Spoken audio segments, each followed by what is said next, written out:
রাজ চক্রবর্তীর হাত ধরে নতুন শুরু করতে চলেছেন অভিনেত্রী উষসী রয়।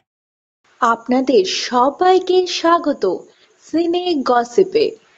একসময় ছোট পর্দায় একাধিক সিরিয়ালে নজর কেড়েছিলেন অভিনেত্রী, তবে দীর্ঘ 4 বছর ধরে তাকে দেখা যাচ্ছে না ছোট পর্দায়। বড় পর্দায় কাজ করছেন তিনি, ওয়েব সিরিজেও নজর কেড়েছেন অভিনেত্রী। এবার শোনা যাচ্ছে 4 বছর পর ফের ছোট পর্দায় কামব্যাক করছেন উষসী, তাও আবার রাজ চক্রবর্তীর প্রযোজনা সংস্থার সঙ্গে। বন্ধুরা, জানা যাচ্ছে অত্যন্ত ঘরোয়া গল্পের নায়িকা হিসেবেই নজর কাড়বেন অভিনেত্রী উষসী রয়। তার বিপরীতে দেখা যাবে সুস্মিত মুখোপাধ্যায়কে। সূত্রের খবর, ইতিমধ্যেই টিজার শুট করে ফেলেছেন তারা। সুস্মিতকে আমরা দেখেছি মাধবীলতা বরণের মতো ধারাবাহিকে অভিনয় করতে। পুজোর আগেই নতুন ধারাবাহিকের প্রচারের ঝলক শুট করতে পারেন রাজ, এরকমই খবর জানা যাচ্ছে টলিপাড়া সূত্রে।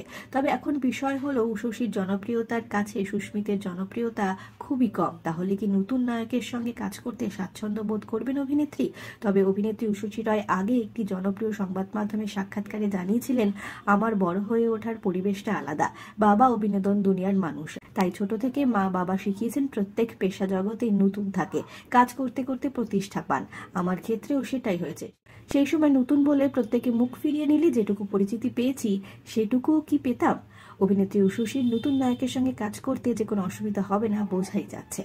এবার দেখবার উষসী আর সুস্মিতের জুটিকে দর্শকেরা কতটা ভালোবাসা দেয়। বিনোদন জগতের আর অনেক খবর নিয়ে ফিরছি, জুড়ে থাকুন আমাদের সঙ্গে।